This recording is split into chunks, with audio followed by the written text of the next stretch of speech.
नमस्कार दोस्तों, स्वागत करता हूं आपका अपने YouTube चैनल पर। इस वीडियो में हम हिंदी से संबंधित प्रश्न देखेंगे। आप जानते हैं कि आरोग्य की परीक्षा में 60 क्वेश्चन हिंदी के आते हैं प्रारंभिक परीक्षा में, तो उसी को दृष्टिगत रखते हुए ये सेट लाया गया है यहाँ पर। तो आप 60 क्वेश्चन देखेंगे यहाँ पर और आपको अंत में कमेंट बॉक्स में ये कमेंट करके बताना है कि आपके कितने क्वेश्चन सही हुए। तो आइए प्रारंभ करते हैं। वह दुर्बल व्यक्ति सड़क पर गिर पड़ा। इस वाक्य में विशेष्य है, विशेष्य बताना है, विशेषण नहीं। तो इस वाक्य में विशेष्य क्या हो जाएगा? दुर्बल हो जाएगा कि व्यक्ति हो जाएगा, वह हो जाएगा या फिर सड़क हो जाएगा। तो यहाँ पर विशेष्य क्या होगा? दुर्बल जो है वो विशेषण वो आपका हो जाएगा और व्यक्ति जो है वो आपका विशेष्य हो जाएगा। ठीक है, तो विशेष्य क्या है यहाँ पर? व्यक्ति है। ठीक है, दुर्बल किसकी विशेषता बताता है? व्यक्ति की। दूसरा है, निम्नलिखित शब्दों में से विशेषण शब्द है। विशेषण आपको बताना है। तो यहाँ पर विशेषण क्या है? दीर्घ है। क्यों? क्योंकि आप कहते हैं कि दीर्घ काल तक चला, तो यहाँ पर काल की विशेषता क्या बता रहा है? क्योंकि दीर्घ बता रहा है। ठीक है, तो दीर्घ जो है विशेषण बताता है। बाकी आप जानते हैं हाट हुआ, तांगा हुआ, ये सब क्या है? संज्ञा है।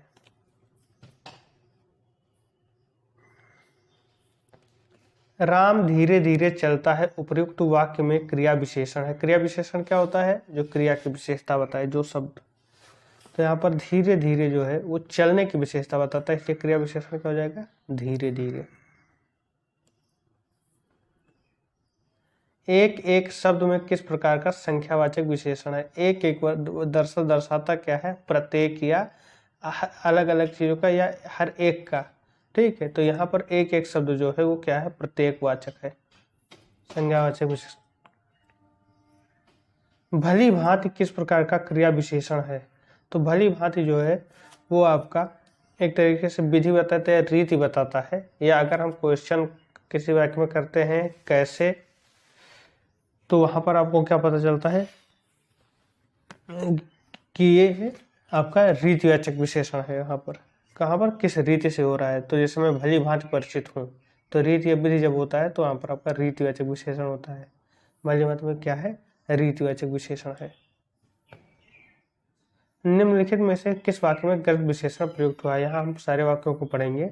सुनैना मिलनसार महिला है। महिला की विशेषता क्या है? मिलनसार। विद्वान जनों से हमारी अपेक्षा है, यही महिलाओं का निराश्रित गृह घर है। ठीक है, तो अगर हम तीसरे वाक्य को हम देखें, चौथा वाक्य में देख लेते हैं। वह वीर राजा था लेकिन कोई राज्य नहीं जीता। अगर हम तीसरे को देखें तो यही महिलाओं का निराश्रित घर है। या होना क्या चाहिए था? यही निराश्रित महिलाओं का घर है, यानी निराश्रित पहले होना चाहिए था महिलाओं का, यानी क्रम दोष है यहाँ पर। ठीक है, जब निराश्रित पहले आ जाएगा तब क्या होगा कि विशेषता हो जाएगी महिलाओं की कि वो निराश्रित है। ठीक है, तो यहाँ पर गलत कौन सा है? तो तीसरा।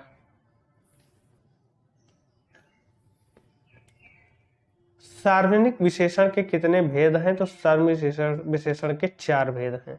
कौन कौन से होते हैं? तो निश्चयवाचक या संकेतवाचक सार्वनामिक विशेषण, अनिश्चयवाचक सार्वनामिक विशेषण, इसके अतिरिक्त आपका प्रश्नवाचक सार्वनामिक विशेषण होता है और संबंधवाचक सार्वनामिक विशेषण होता है। तो 4 प्रकार के विशेषण होते हैं।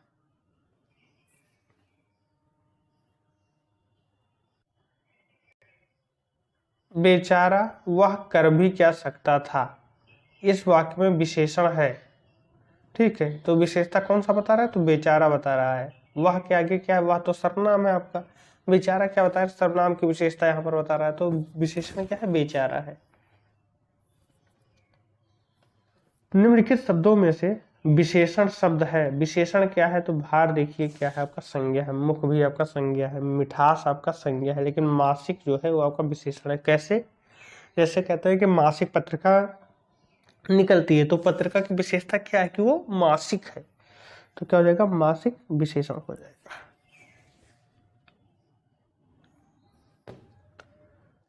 मदन की तबीयत अब बिल्कुल ठीक है। इस वाक्य में बिल्कुल ठीक क्या है? तो बिल्कुल ठीक, देखिए तबीयत कैसी है? ठीक है। तो यहाँ पर विशेषता बताई जा रही है तबीयत की। ठीक है, तो ये तो हो गया कि विशेषण है। अब विशेषण में क्या है? तो चूंकि विशेषता की विशेषता बता रहा है, जैसे ठीक है, तुम्हारी तबीयत ठीक है। कैसी है? ठीक है। तो तबीयत के क्या है, ठीक है, तो ठीक क्या है, विशेषता। लेकिन ठीक भी बिल्कुल ठीक है तो वो क्या हो जाएगा, प्रविशेषण।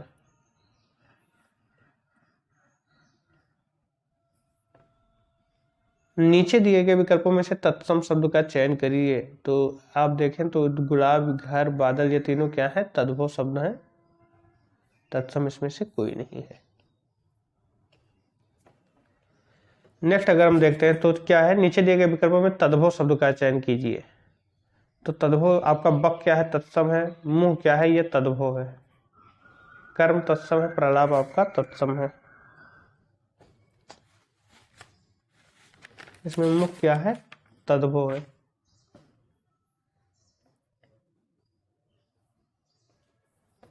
नीचे दिए गए प्रश्न में विकल्पों में से तत्सम शब्द का चयन कीजिए। तो तत्सम इसमें आपका क्या हो जाएगा, कोसा, कुपात्र, काहिल और किसान में आपका कुपात्र जो है वो क्या है, तत्सम है। नेक्स्ट में देखिए इसमें क्या तो हो जाएगा, आपको विकल्प दिया है बहाव, कहवा, नाखून या फिर सुमन। तो इसमें तत्सम क्या हो जाएगा, सुमन हो जाएगा। इसी प्रकार से हम देखते हैं 15वें क्वेश्चन में कि निकास है, नेह है, निर्जीव है और नौकर है। इसमें आपको तत्सम बताना है, तो तत्सम आपका क्या हो जाएगा, निर्जीव हो जाएगा। नेक्स्ट है गुलाब दिया है, गेंदा दिया है, पुष्प दिया है, फूल दिया है। इसमें आपको तत्सम बताना है, तो इसमें आपका पुष्प हो जाएगा क्या है, तत्सम।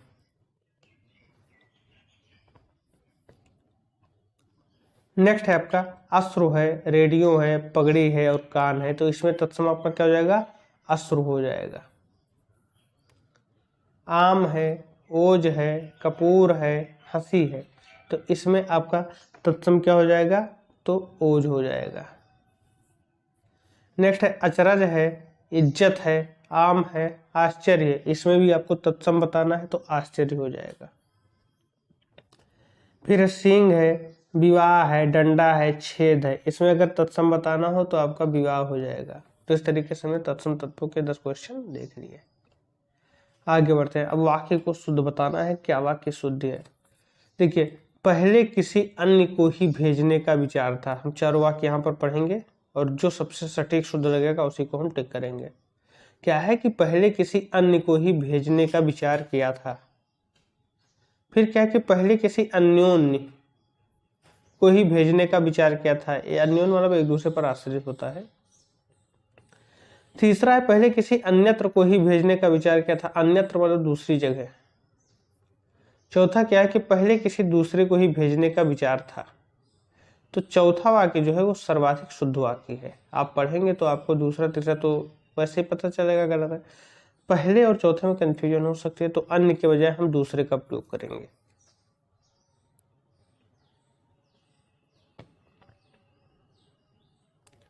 निम्नलिखित में से कौन सा वाक्य शुद्ध है। देखिए, अब वाक्य को पढ़ेंगे कि यह आवश्यक नहीं है कि एक व्यक्ति दूसरे व्यक्ति की इच्छा का विश्वास करे।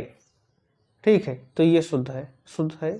आप पढ़ेंगे तो आपको लग जाएगा कि हाँ ये शुद्ध है।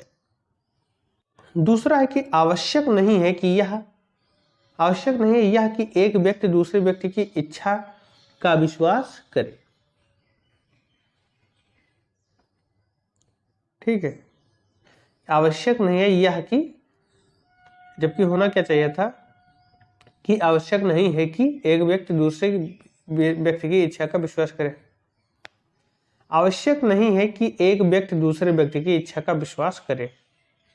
और चौथा क्या, यह नहीं है कि आवश्यक कि एक व्यक्ति दूसरे व्यक्ति की इच्छा का विश्वास करे। तो यहाँ पर क्रमिक दोष है, यहाँ पर भी क्रम का दोष है। आवश्यक यह नहीं है, आवश्यक नहीं है कि यह, यहाँ भी आपको यह नहीं प्रयोग होना चाहिए था। ठीक है, बाकी चीजें सही थी। तो आपका ऑप्शन ए ज्यादा करेक्ट है।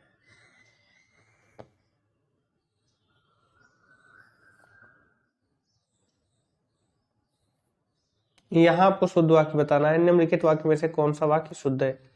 यह जीवन की त्रासदी है कि व्यक्ति को जो चाहता है उसे वह नहीं मिलता।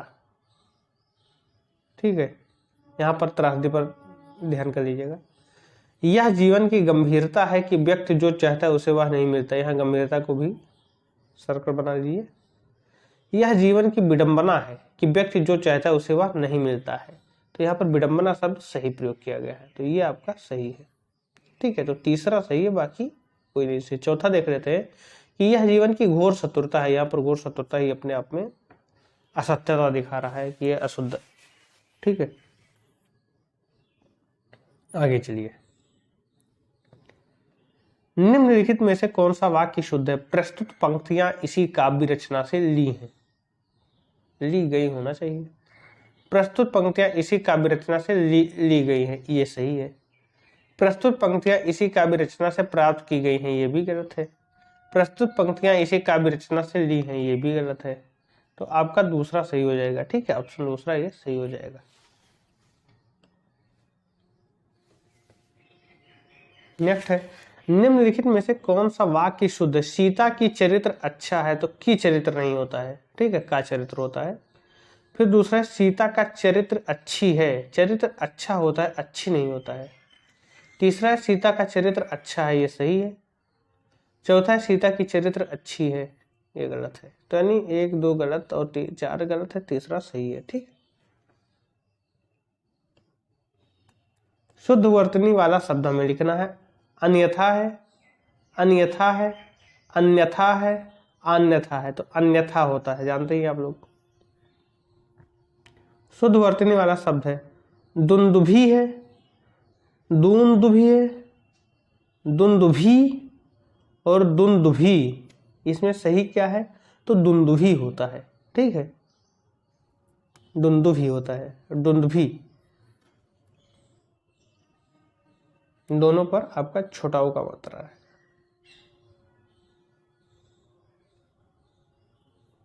जो कि इसमें किसी में भी नहीं है। शुद्ध वर्तनी वाला चयन शब्द करिए, तो महामहिम होता है, ध्यान दीजिएगा, महामहिम। अब देखिए, ये महामहिम है, ये तो सही है। ये क्या है? महामहिम है, ये गलत है। ये महामहिम है, ये भी गलत है। और ये महामहिम है, ये भी गलत है। महामहिम होना चाहिए। तो ऑप्शन 1 सही है। शुद्ध वर्तनी वाला शब्द है अंत्योदय, ये गलत है। अंत्योदय, ये सही है। अंत्योदय, ये गलत है। और अंत्योदय, ये भी गलत है। तो यानी दूसरा आपका सही है। चलिए आगे बढ़ते हैं। शुद्ध वर्तनी वाला शब्द है आग्राह, ये गलत है। अग्राह, ये भी गलत है। आग्रह, ये भी गलत। आग्रह, ये सही है आपका। दामिनी का पर्यायवाची शब्द है, दामिनी मतलब होता है बिजली, चपला, तड़ित। ठीक है, तो दामिनी का पर्यायवाची क्या हो जाएगा? बिजली हो जाएगा। ठीक,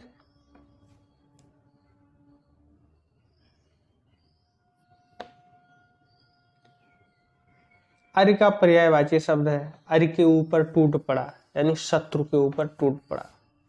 शायद लाइनें मुझे ठीक से याद नहीं, लेकिन ऐसे ही है। चेतक शीर्षक से जो कविता है उसमें आपको अरि मिलेगा, शत्रु के एक पर्यायवाची के रूप में अरि वहां पर आपको मिलेगा। तो अरि का मतलब होता है शत्रु।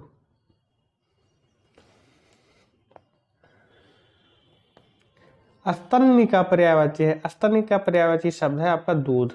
ठीक है, इसे गोरस भी कहा जाता है। स्तन्य को गोरस भी कहा जाता है, क्षीर भी कहा जाता है, पेय भी कहा जाता है।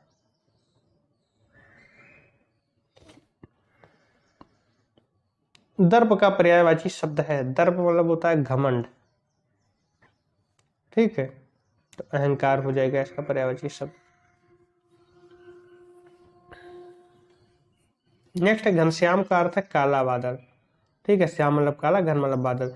इसका दूसरा अर्थ है, तो घनश्याम किसे कहा जाता है? भगवान कृष्ण को भी घनश्याम कहा जाता है। नेक्स्ट है अनिल का पर्यायवाची शब्द है।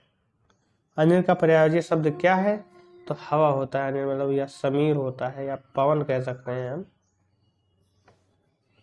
मृगेंद्र का पर्यायवाची शब्द है, मृगेंद्र क्या होता है? तो आप जानते हैं शार्दुल होता है, मतलब शेर या सिंह।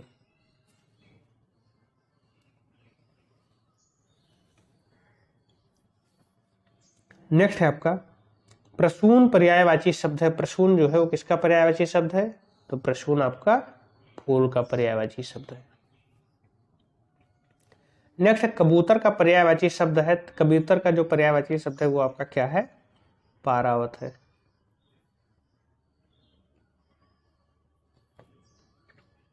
वर्तनी की शुद्धता को ध्यान में रखते हुए आग शब्द के लिए प्रयुक्त शुद्ध शब्द कौन सा है? अब यहाँ पर देखिए वर्तनी की शुद्धता पूछ लिया, सीधे सीधे कह देता कौन सा शब्द सही है इसमें। अब एक ही क्वेश्चन से एक ही तीर से दो निशाने वाली बात यहाँ पर हुई है। तो एक ही क्वेश्चन से ये दो चीज जानेगा, एक तो वाक्य वर्तनी शुद्धि और दूसरा है पर्यायवाची। तो आग का पर्यायवाची अनिल होता है, अनिल नहीं होता, सॉरी अनिल हवा का होता है, अनल होता है। ठीक है, अभी हमने अनिल ऊपर देखा, अनिल हवा का होता है और अनल क्या होता है? आग का होता है, जैसे दावानल। ठीक है, तो अनल जो है वो किसका पर्यायवाची है? आग का पर्यायवाची। अब अनल इसमें कौन सा है? दूसरा।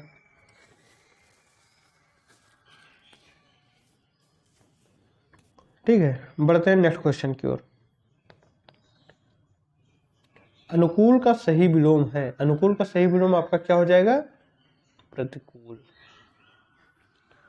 उन्नति का सही विलोम है। उन्नति का सही विलोम क्या आपका हो जाएगा? अवन्नति। अवन्नति नहीं होता है, अवन्नति होता है। ठीक है, अवन्नति नहीं होगा, ये अवन्नति होगा, ये ध्यान दीजिएगा। कौन सा शब्द जड़ शब्द का विलोम है? जड़ और चेतन भारतीय दर्शन में बहुत ज्यादा प्रयोग हुए हैं, तो आपको ध्यान रखना है कि जड़ का विलोम क्या हो जाएगा? चेतन हो जाएगा। ऑप्शन तीसरा इसका राइट आंसर।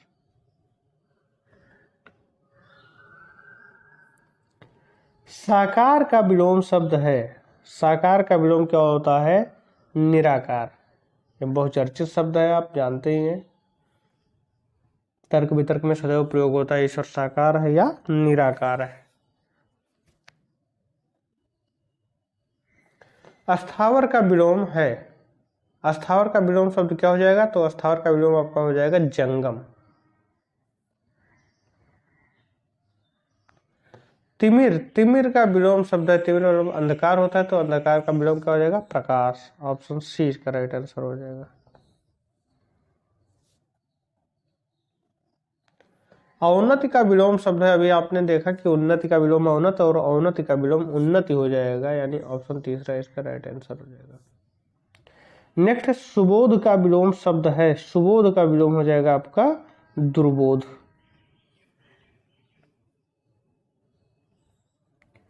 गमन का विलोम है। गमन मतलब जाना, तो आगमन मतलब आना। ऑप्शन तीसरा इसका राइट आंसर हो जाएगा। नेक्स्ट है ऐच्छिक का विलोम शब्द है। आप दिए गए प्रश्नों में से ये प्रश्न आपका ऐच्छिक है और ये अनिवार्य है। ये आप पढ़े होंगे पेपर जब दे रहे होंगे तब, तो इसका मतलब ये हुआ कि ऐच्छिक का विलोम क्या हो जाएगा? अनिवार्य।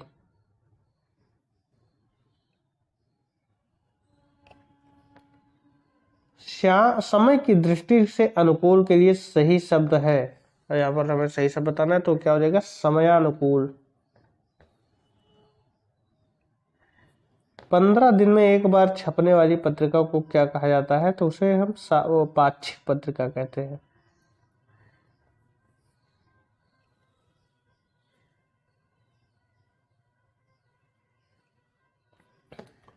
नेक्स्ट है निम्नलिखित वाक्यांश के लिए उपयुक्त शब्द का चयन कीजिए। निश्चित समयावधि में होने वाला आदेश क्या कहलाता है? तो ये आपका अध्यादेश कहलाता है।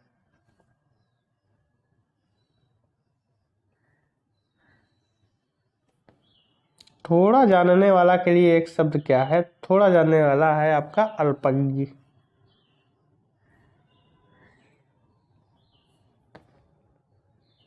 निम्नलिखित में से अनेक शब्दों का एक शब्द 5 विकल्पों में से चुना, हालांकि 5 दिए नहीं है, सिर्फ 4 दिए विकल्प है। क्वेश्चन आपका क्या कह रहा है कि परस्पर एक दूसरे पर आश्रित। तो अभी हमने एक शब्द का प्रयोग किया था, अन्योन्य। ठीक है, तो जो दो चीजें एक दूसरे पर आश्रित होती है उसे अन्योन कहते हैं, या यहाँ पर अन्योनाश्रित है।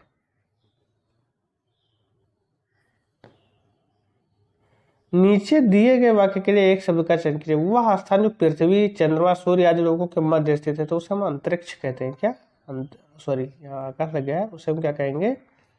अंतरिक्ष कहेंगे। नेक्स्ट है, नीचे दिए गए वाक्य, नीचे एक वाक्य दिया गया है जो पूरे वाक्य के लिए एक शब्द चुनिए जिसके पास कुछ ना हो। अब यहाँ पर देखिएगा, निर्धन कह सकते हैं, दरिद्र कह सकते हैं, अकिंचन कह सकते हैं, लेकिन हम कहेंगे क्या, अकिंचन।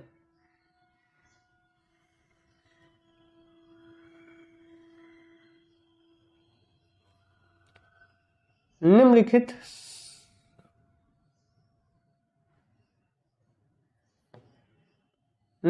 अनेक शब्दों का एक शब्द 5 विकल्पों में से चुना, हालांकि विकल्प 4 ही हैं। मोक्ष की इच्छा रखने वाला तो उसे मुमुक्ष कहते हैं। नेक्स्ट है, बलवान के अन्याय से उत्पन्न भय के लिए उपयुक्त तो शब्द होगा। तो जब आपका शत्रु बलवान है, उसके द्वारा जब भय उत्पन्न होता है तो उसे क्या कहते हैं, आतंक कहते हैं। जिसे वशवर्ती बनाना कठिन हो, वशवर्ती बनाने में कठिन व्यक्ति को क्या कहते हैं, दुर्धर्ष। ठीक है, क्या कहेंगे, दुर्धर्ष। तो इस तरीके से हमने 60 क्वेश्चन देखे जो कि आपके आरओ पेपर के पैटर्न पर है और उसी का ये प्रैक्टिस सेट है। ठीक है, तो आपको कमेंट बॉक्स में कमेंट करके बताना है कि आपके कितने क्वेश्चन सही हुए, और यहाँ पर डेली आपको हिंदी का प्रैक्टिस सेट आपको मिलता रहेगा। तो इस चैनल पर बने रहें। अगर आप नए हैं तो सब्सक्राइब कर लें और अपने मित्रों में शेयर भी करते। धन्यवाद।